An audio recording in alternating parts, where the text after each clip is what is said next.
training for you, but before we get started, I want to just give you some information about safety.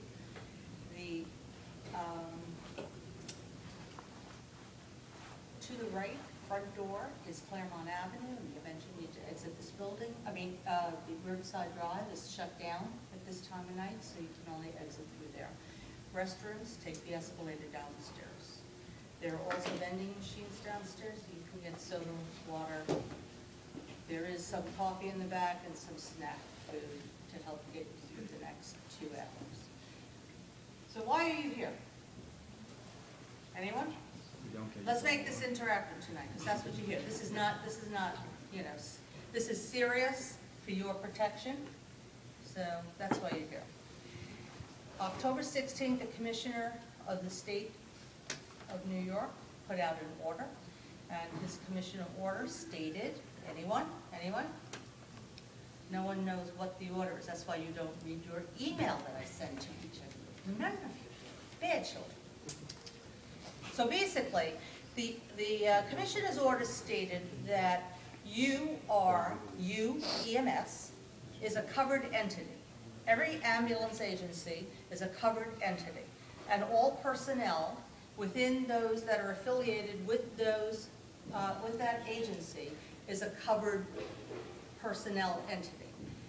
You are required under the commissioner's order, the agency is required under the commissioner's order to have appropriate personal protective equipment for your use. And everyone is to be trained in that personal protective equipment. And protocols need to be established as to how you meet and treat people who might potentially have a fever travel type illness. So our REMAC has put out many different advisories over the course of the last couple of months, which we have sent to all of you, and you need to pay attention to these advisories. They change during the height of everything. They changed pretty frequently, but now we pretty much have things in place. So some of the reasons we have things in place is because there are some people that have been working really intensely on getting this straightened out. We have with us this evening Dr. Celia Quinn. She is the medical director for the New York City Department of Health. New York City Department of Health. Bureau of Healthcare System Readiness, not the whole department. Yeah, not the whole Department of Health, just the Bureau of Preparedness, right? Yes. And Courtney Dreyer? Yeah. And you're with Safety? Occupational Safety and Health. Right. So they're here this evening to observe and to see what we're doing. We also have Anthony Lugoso from the New York State Department of Health. So people are interested in seeing what's going on. Are we required to do this? No. REMSCO took on the decision that it was necessary for us to assist you in getting this training done so that you wouldn't have to try and figure out what training you needed to do. We attended training sessions through the cooperation of the fire department. They did a great deal of work on setting up training programs, and we attended those sessions. And so we are doing the same training for you that they are doing for their personnel. What kind of equipment is going to be used? There are several different types of equipment that was recommended by CPC in order to provide appropriate protection for you. You have on your table some of the PPE that you're going to be using. There's two different things. Right now on your ambulances, all of you have isolation kits, yeah? So tell me, when was the last time you ever put an isolation kit on? When was the last time you donned and doffed it properly? Probably in 2005 or 8 when we did infection control for you guys, right? Probably. So tonight, you're going to go through a don-doff of your isolation. Not because you need it for Ebola, just because you're here. And we thought, there are other kinds of infection control things that are going on out there, and you might need to put on an isolation kit. So we are going to go through one round of donning and doffing isolation kit, right? And then later on, then you'll get a little bit of history of what Ebola is all about. And then we will be doing some donning and doffing of the gear that you will be getting for Ebola response. They are coveralls, and the coveralls are similar to the coveralls that you received from us maybe 5 years ago. Do you remember those white coveralls in the package with yellow gloves that you have buried in the closet somewhere? Yank them out, because you're going to use those for your training. It's the same stuff. Difference is it's like a grade lower in terms of protection for bloodborne pathogen. So that's the equipment that you should be using to train on. That's what we have here this evening. You'll recognize it, so you don't have to worry about purchasing it, okay? That equipment is what you'll be practicing on tonight. You will note on your table, you have hoods, which you might not have ever had to use. This is adding additional protection for your skin so that you have no neck open while you're doing, because obviously on gowns or your isolation kit or even a coverall, you're not covered with your neck. This will provide that additional protection for you. REMSCO will also be providing to each ambulance agency 3 sets of PPE that you will be putting on your ambulance. Depending on the number of ambulances you have, is how much equipment you will receive. 3 sets per ambulance, not per agency, per ambulance, all right? So that you will have an initial cache to start with, just so to protect you initially. After that, if you need more than 3, I'm hoping somebody else will be able to provide them, right? Not you. You know, I'm making beds or somebody, you know, right? Or something. If it became that serious, yeah, we can ask you, Jerry. Write out that check for us, would you please? Yeah, Homeland. Yeah. So basically, that's just to give you an oversight as to what's going on here this evening. Ask questions. Unfortunately, I have to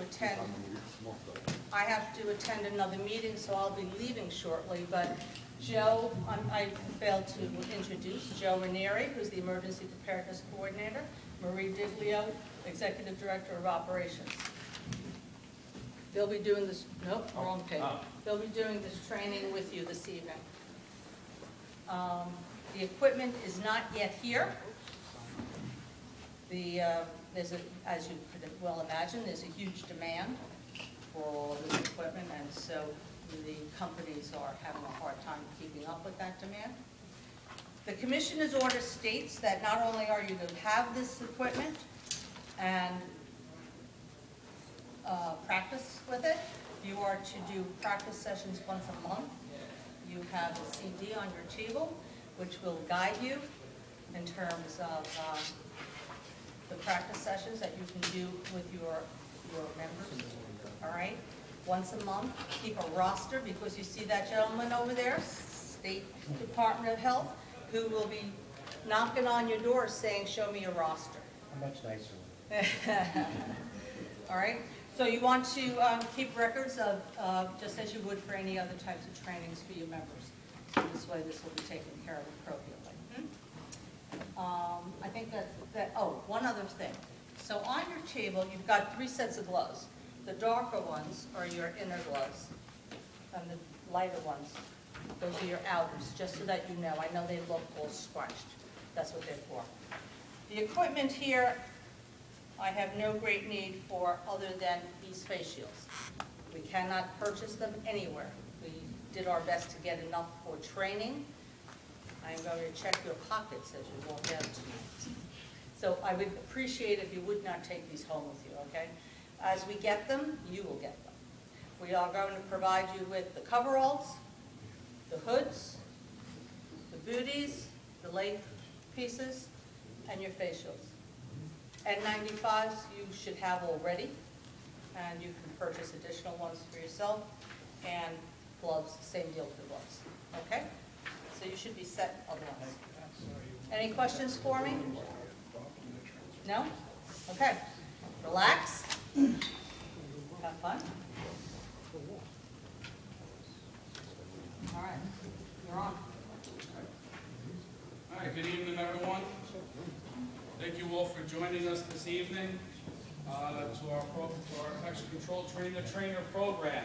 You understand that this program is designed not just so that you are trained, but so that you can go back to your cores and do some in-service for your providers. That is what's on the CDs that we gave to you today. That includes a modified version of the PowerPoints that you'll be seeing this evening. It's more condensed, doesn't have quite as much information. The idea is that you're here for 3 hours. We know that time is tight, particularly when we're asking for people to volunteer. So we've designed the in-service training for you to be about half that time, about an hour and a half. Okay, so just keep that in mind.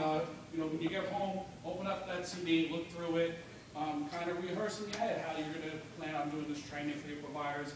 And we'll give you some tips along the way on how to do that. Once again, my name is Joe Ranieri, the Emergency Preparedness Coordinator for New York City REMSCO, and with me is Mr. Regis Leo, Executive Director of Operations.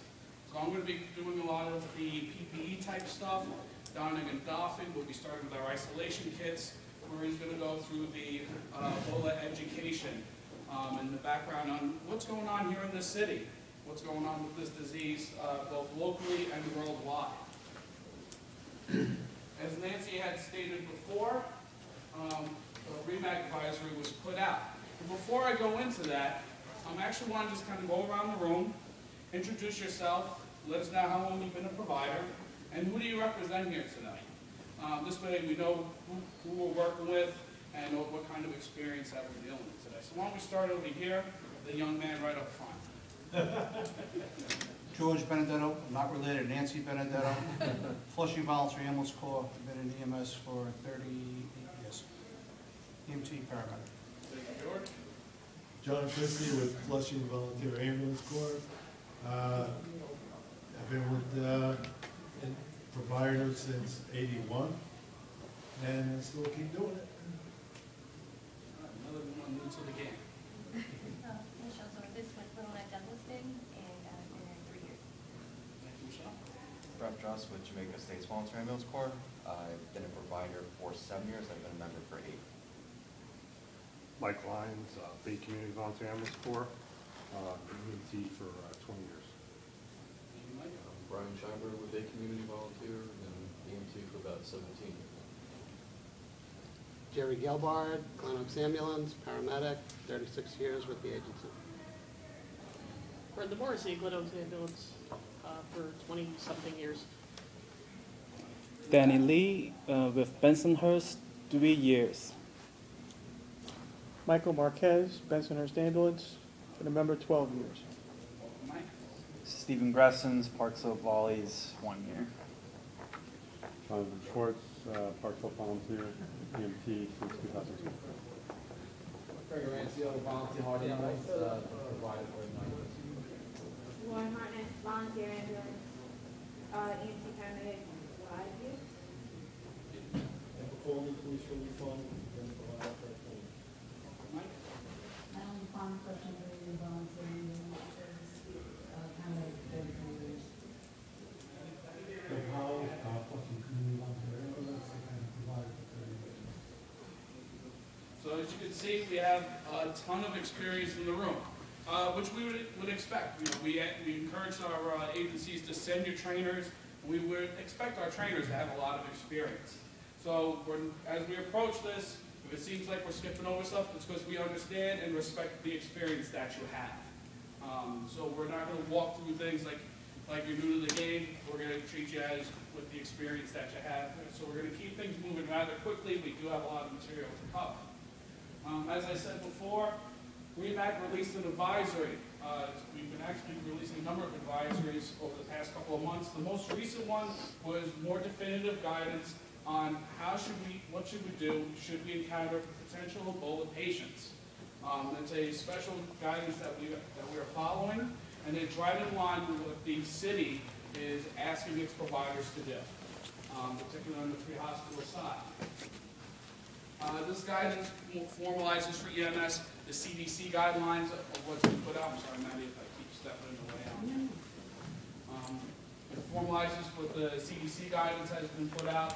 And a lot of what we've taken has come from the City Fire Department, CDC, City and State Department of Health. So all it kind of really does is just bring together all that information so that you have a quick reference guide to follow. It's broken into two basic parts. One is for call intake. This is meant for your emergency dispatchers.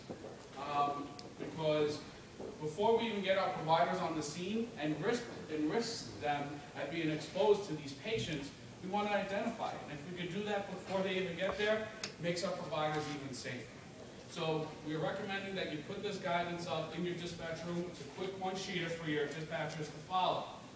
We've had the sick call type forever, right guys?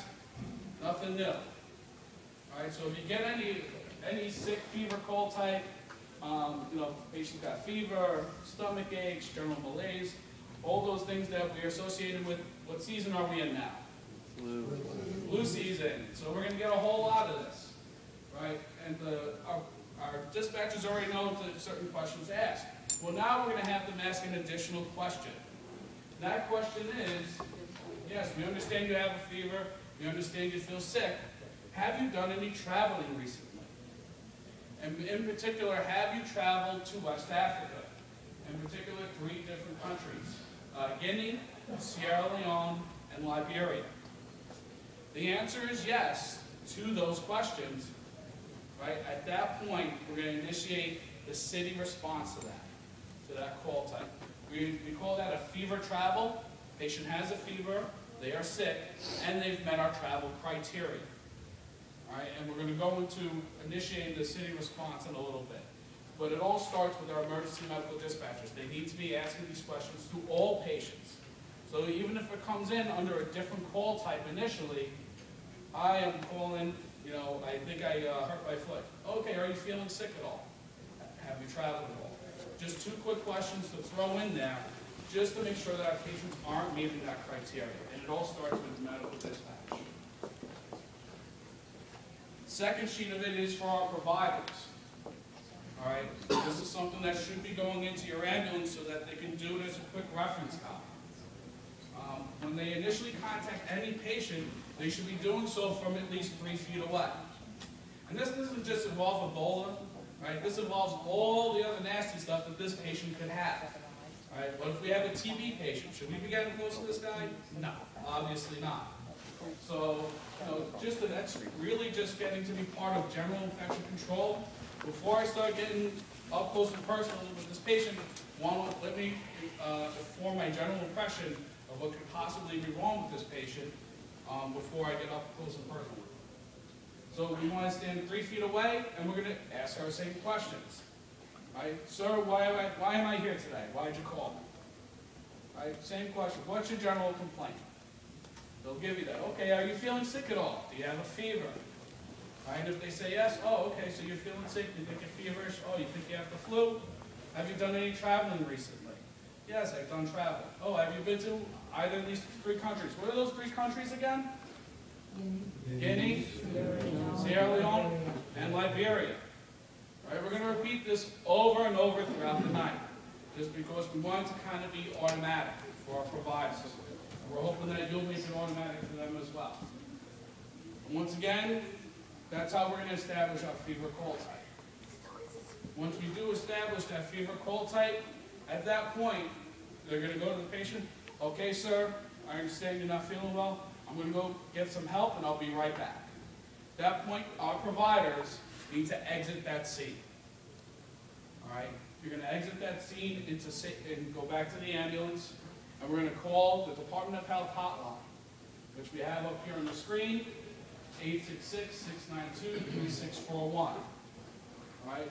I'm not asking you to write this down or remember it because, like we said, we want you to print this out and have it in your ambulance.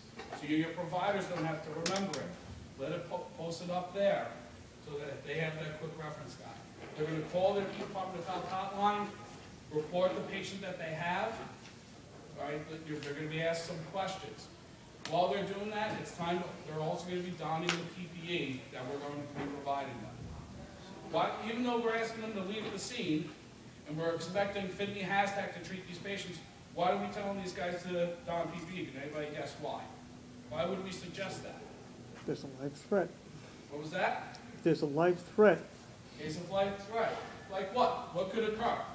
Patient experiences shortness of breath. Yeah, patient can become critical. Patient could follow you out the door. Right? Hey, you've been gone a couple of minutes. Why aren't you helping me? We're in EMS, unsecured scene, right, guys? Right? We don't have complete control of the scene. Anything could happen. So we got to take our appropriate precautions just in case. Just in case the patient decides to chase us out to the ambulance. Just in case their condition deteriorates and we do have to take action. Just in case we have to potentially isolate that scene from anybody else getting in or out. Right? We have to protect ourselves in order to be able to do that. Next slide, please. Right? So once we've activated the Department of Health hotline, what they're going to do is they're going to contact the fire department HAZTAC operations. The fire department has made a commitment. Currently, I believe they have 10 units stationed throughout the city that are dedicated solely to Ebola response. Right? Once the Department of Health activates them, they'll respond to the scene, and they'll take over the scene. Once they get there, just follow their instructions. They might need your help to take care of some of other patients. Right? So we have our sick patients, and then we have the other people that were there in the apartment. You might end up dealing with that. Right? Only Finley HAZTAC is going to be doing true treatment and transport, particularly the transport part of these patients. And when we go through what these guys have to go through after the call, you're probably going to want to let them handle all the transporting of that patient. Because you're going to see it's a real pain in the neck for a decon in your ambulance after that's done. So real quick, just going over, like Nancy said, we're going to be distributing different PPE to you. For Ebola, the CDC recently updated its guidelines, mandating that when treating an Ebola patient, you have to have full skin coverage. Right, so no skin exposure. In our traditional isolation kits, when we have our N95s and our goggles and our caps, right, your neck's still exposed, your cheek's still exposed. If you have a gown that doesn't close all the way in the back, particularly for some of us marathon runners, right, your back would still be exposed. So now we're getting away from that. We want full coverage, right, no skin exposure when dealing with these patients. All right, there's some thought that the nurses that were treating the patient out in Texas, right, that there's a possibility that's how they got exposed, was because they were following our traditional, right, standard precautions that we've been doing for 30, 40 years, and it just wasn't enough. So we're taking it a step up now. I don't mean to cut you off, but from what the research that I had seen was that they weren't, not what they put on, was the way they were taking it off. That was the issue. Exactly. We haven't had it confirmed on that. We're not really too sure. Yeah. Right? There's the thinking that, and that's one of those two things. Either they got exposed in that manner, right? Either way they didn't follow things quite right because they could have been on him and said, okay, yeah, you know, done one of those, or just as likely could happen while they were gone. We're not too sure, but you gotta be safe with this stuff. So we're taking it a step up. As Nancy said before, we're going to be distributing this equipment to you. We're giving out the Clean Guard A60 coveralls, as Nancy said before. Same as what the fire department's using, overhoods, face shields, and the booties. Some items you're going to have yourselves. The REMSCO offices, our board of directors, took it upon ourselves to provide this equipment to you, what we were able to provide. There's some things that you're going to need to get just to complete the full kit. I'm going to interrupt for 1 minute, and then you can start with your isolation kit. You are going to hear some reports about PAPRs being utilized. It is unnecessary to use a PAPR, and N95s are very, very appropriate.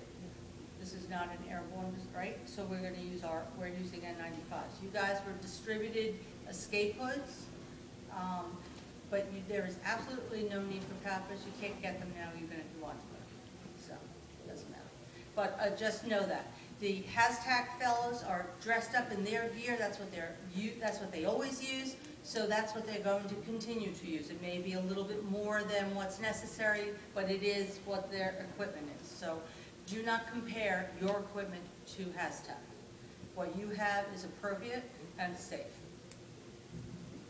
It's the same as what they're using in the hospitals as well.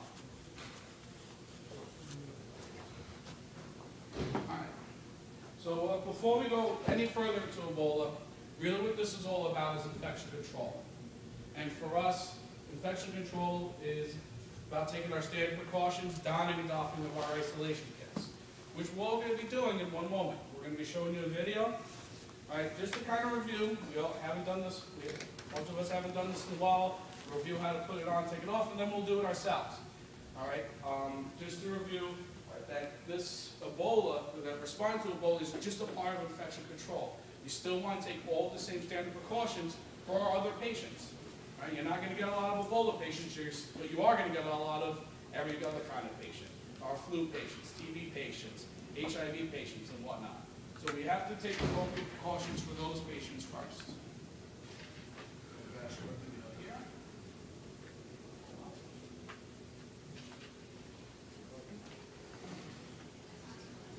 Before I play the video, does anybody have any questions at this moment? It seems like I'm going fast, it's because I am. We want to try to review this as quickly as possible. I'm pleased to bring you today's video, Reducing Collaboration with CDC and Medscape. We're Dr. Brian Christensen. Can everyone see and hear the video okay?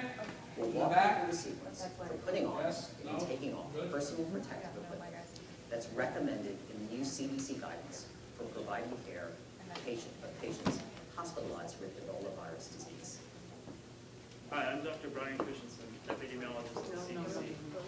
Today, as part of the CDC series on Medscape, we're going to be demonstrating personal protective equipment for healthcare workers as part of the enhanced guidelines for healthcare workers wearing PPE, caring for patients with Ebola.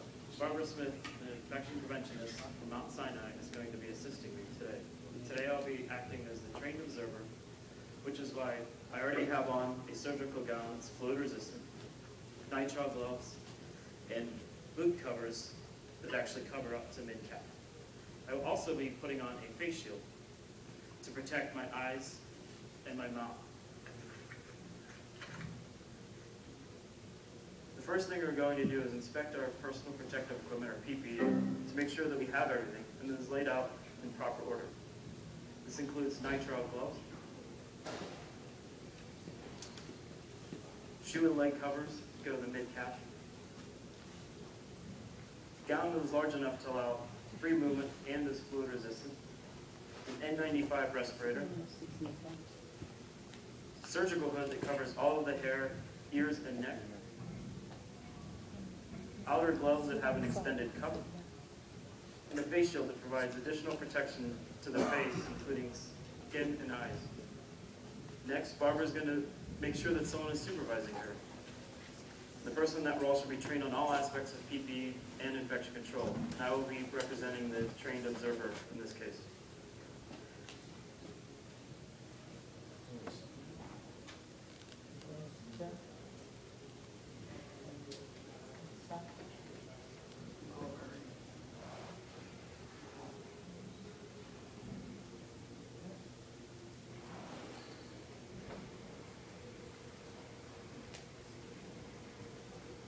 Gotta love computers, right?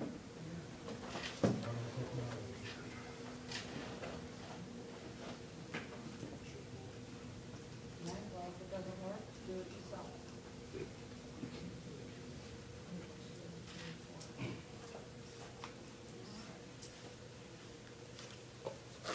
All right, thank you, technology. All right, so at this point, guys, we're going to review donning and doffing of our isolation. In light of the fact that we do not have the video to review it with us, I would like to call someone up to the front of the room so that we can do it together as a group. We're going to don our gear, we'll check each other, and then we're going to doff together. So who would like to be the volunteer to don our equipment for the group? Any would like to come up? Thank you, sir. Let's bring our equipment with us.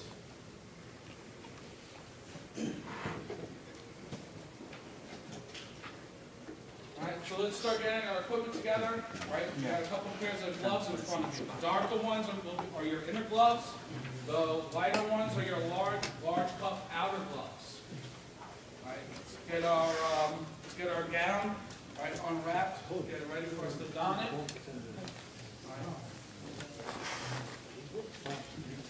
For this exercise, guys, we're going to be using our caps as opposed to the overhood. Bluefon cap, as we have in our traditional isolation kit that we have here.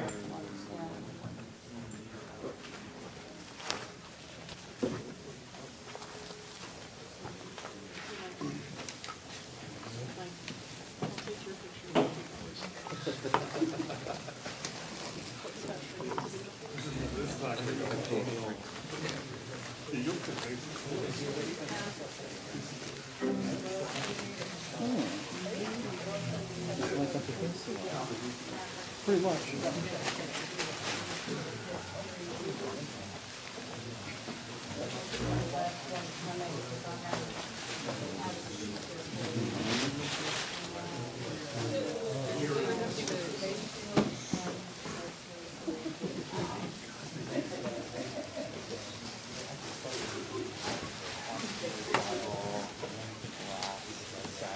Guys, also on your table, amongst your paperwork, we have a couple of checklists for you.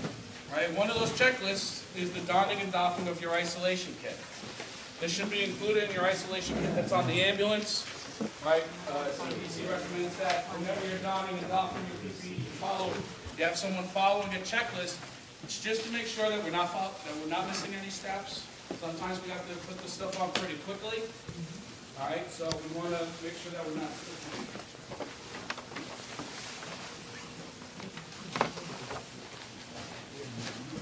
We want to make sure we inspect our equipment, we get it all together, we don't have any rips or tears in our gloves and our gown, everything's sized appropriately.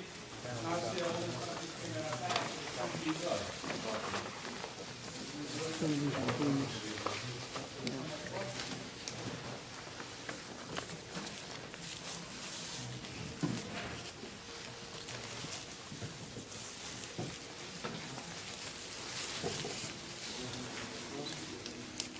Now, following the CDC guidelines, there's going to be a couple of additional steps that have to do with hand sanitation and using our hand sanitizer. Not only are we using hand sanitizer on our hands, but we're also going to be using it on our gloves. Our gloves is what gets the most contamination on it, and this is what we're going to be using to help mitigate some of that. So obviously our first step.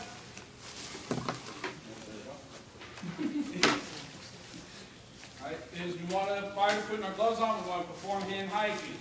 Get our hands nice and clean. All right, so boom, hand hygiene. Next thing is we're going to put on our inner gloves. All right, everybody at this point, put on our inner gloves. We can do this together, guys. So we all stay at the same pace.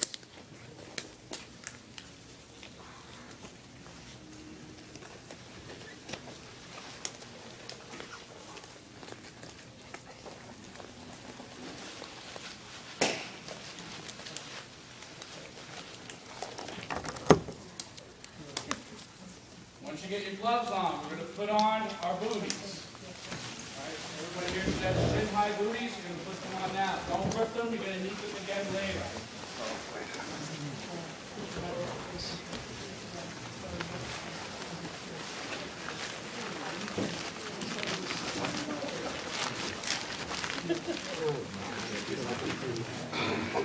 Don't fit.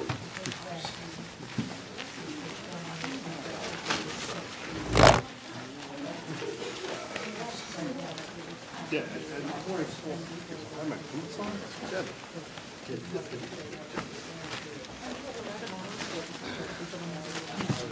That's the one boots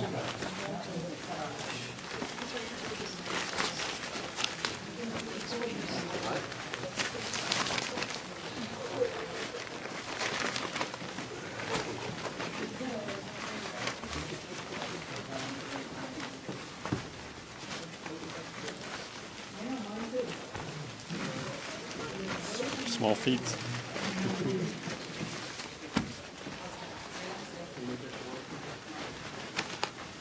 Obviously, guys, before we put the stuff on, right, we've got to make sure we empty out our pockets, get out your keys, your wallet, get your watch off, right, jewelry, earrings, anything that can get caught up, right, we want that stuff off. Right? Can SFR PPE, right, can SFR PPE, it can, right, cause rupturing, it can get caught, or it can get contaminated. None of us want that to happen. iPhone.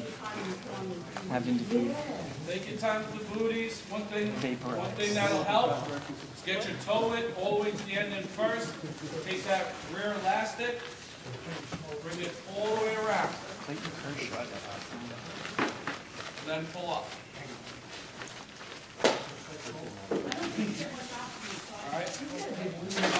Alright, if these things don't quite fit you, just understand that they don't have to fit tight. They don't have to be super snug. It's okay if you have a little bit give on them and they still work.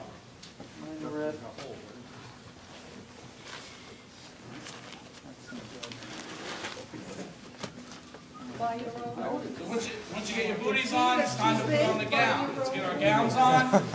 These gowns have thumb loops on them. So you want to get your thumbs through those loops.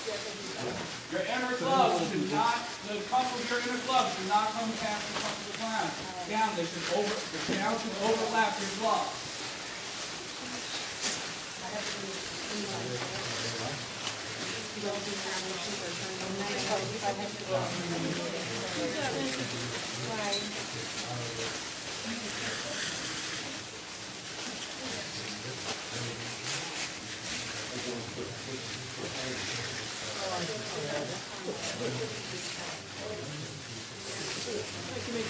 Like out in the field, you get partnered up, tie the back. You want to do a shoelace tie. Just get your shoes, so it's easy to remove when you're done with them. You don't have to start ripping it. You don't have to start pulling your ripping at the stuff. Round it off. That's how we get contamination all over the place.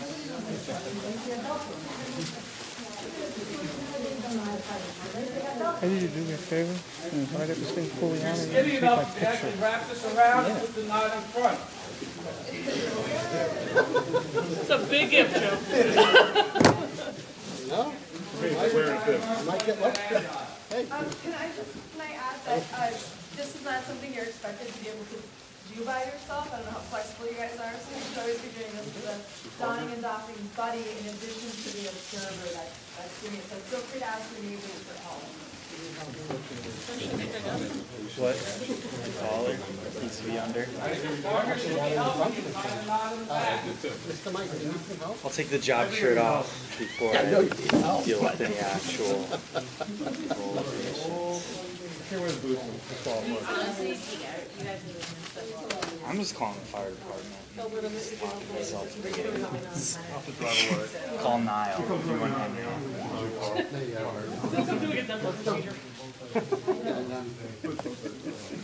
Fire department is already there. I'll tell you the details. Am I tied properly in the back? Looks good to me. You look good, you look good. John's at the counter. So one of the EMTs was just like a knucklehead, and then she just went right up to the patient. The suits that water, completely different from this. N95 respirator, ideally we would all be fit tested for them, or you would have one that's already fit tested to your face. In addition, right, you want to be clean shaven, particularly up around the neck area. Right, even what I have here on my chin is not acceptable. I wanted to shave today, but I would have ended up with a bloody mess standing in front of me.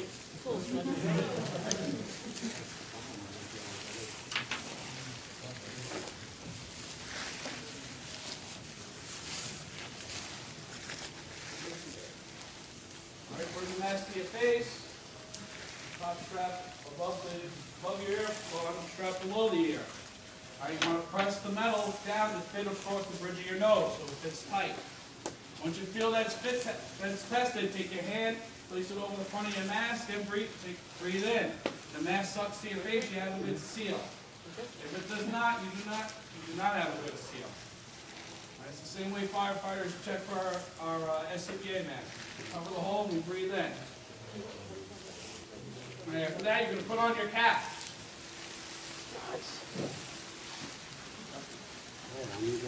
Like I'm getting ready to work in a sushi. Carrie. Caps cover all of your hair. If you have long hair, it should be tied up and tucked underneath.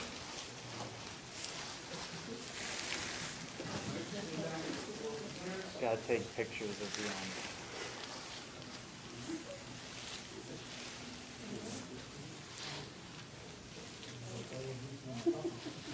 If you have long hair, let your partner help you tuck in your hair. Back here.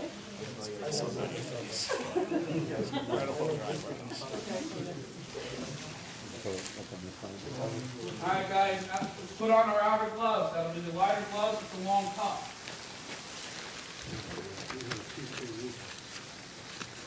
You're also going to need your partner to help you get the second set on, most likely. I'll show you a trick on how to do that.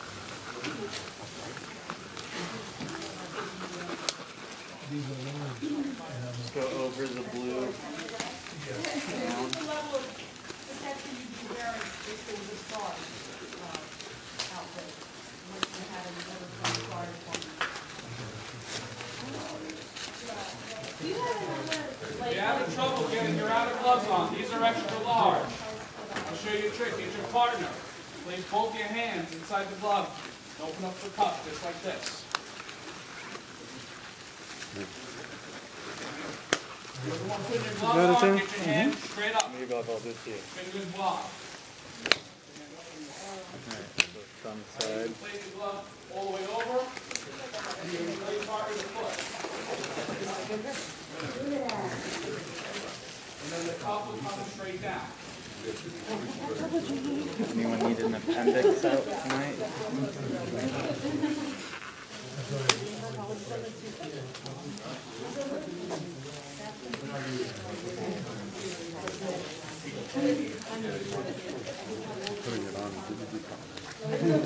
Yeah.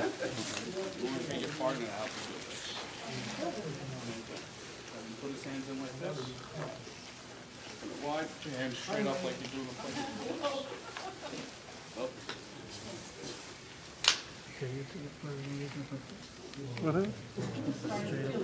Straight up.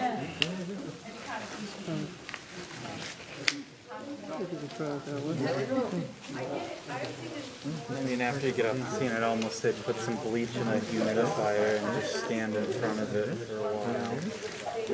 And then take it all off.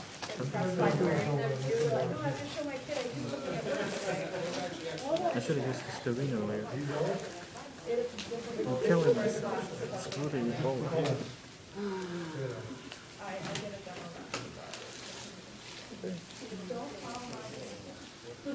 All right, guys, last piece. Putting on our face shield.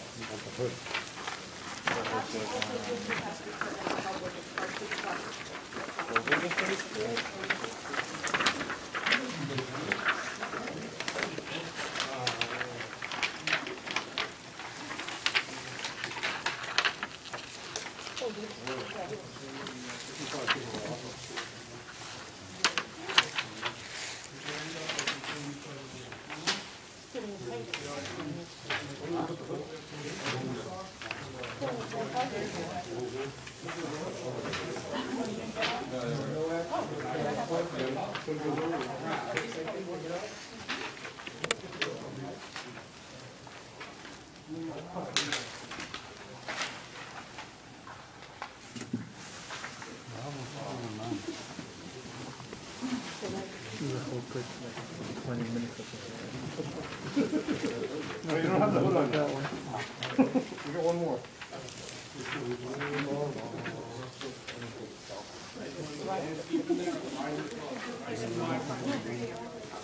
Oh, we missed the hood. Guys, this is regular isolation kits. Right? This is what you would use for SARS. This is what you'd use if you're giving childbirth. Right? This is what you would use for an HIV patient. Right? With a squirting, right, bleeding wound.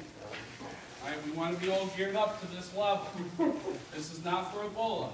The reason why we're doing this first is because it's all about infection control. This is our standard infection control. We want you to, in addition to knowing how to be safe for Ebola, you got to be able to be safe for everything else. All right, and this is what you're going to use a lot more than the other stuff we're going to be giving you as well. If you want more information on SARS, the Rentsville website, we have all the advisories on there. And you can look up, I think we did it in 2006.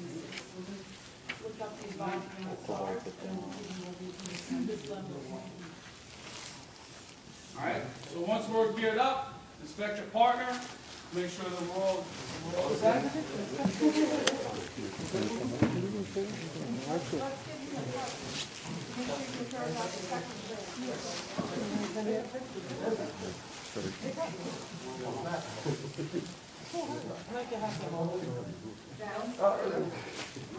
Do our range of motions, make sure we can treat our patients, right? I don't want this stuff coming apart as we're carrying the patient. I'm not stair sharing someone in this.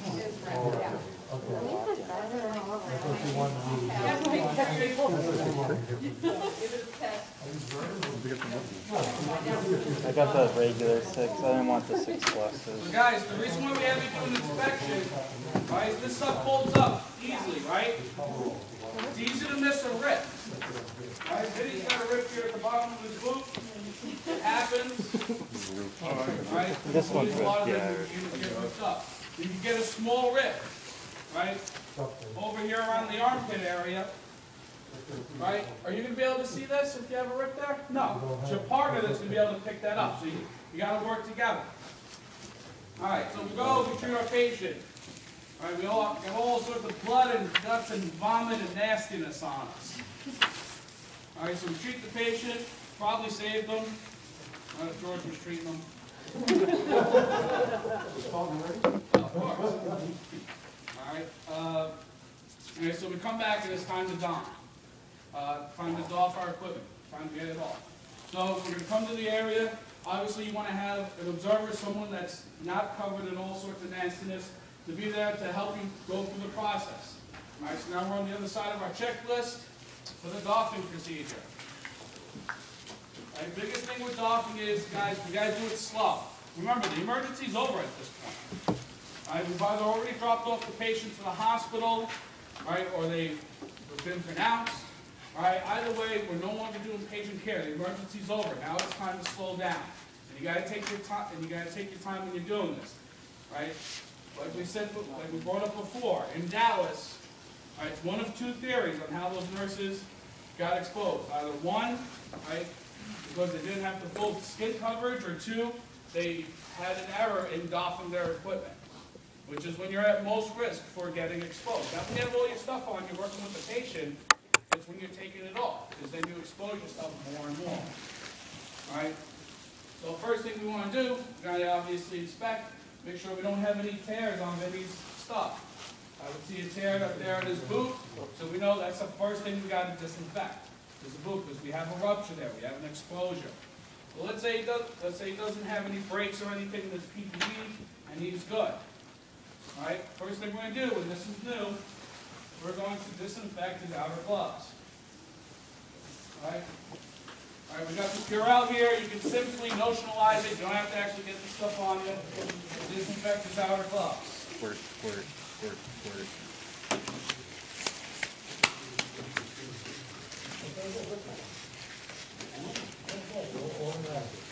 All right. Next thing we're going to do is we're going to sit down in a chair designated to be in what we call the hot zone, or the contaminated zone, and remove our booty. You want to make sure you only right, grip the outside of the booty as it's on you.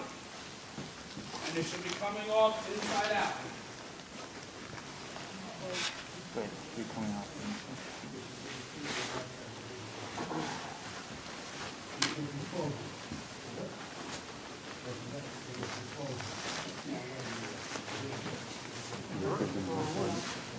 Red bag.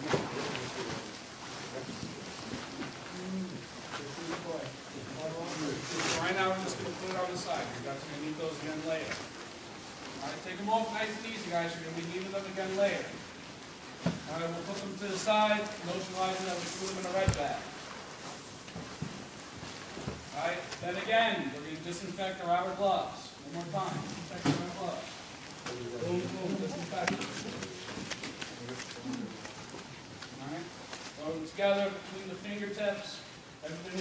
good hand washing, good hand sanitizer.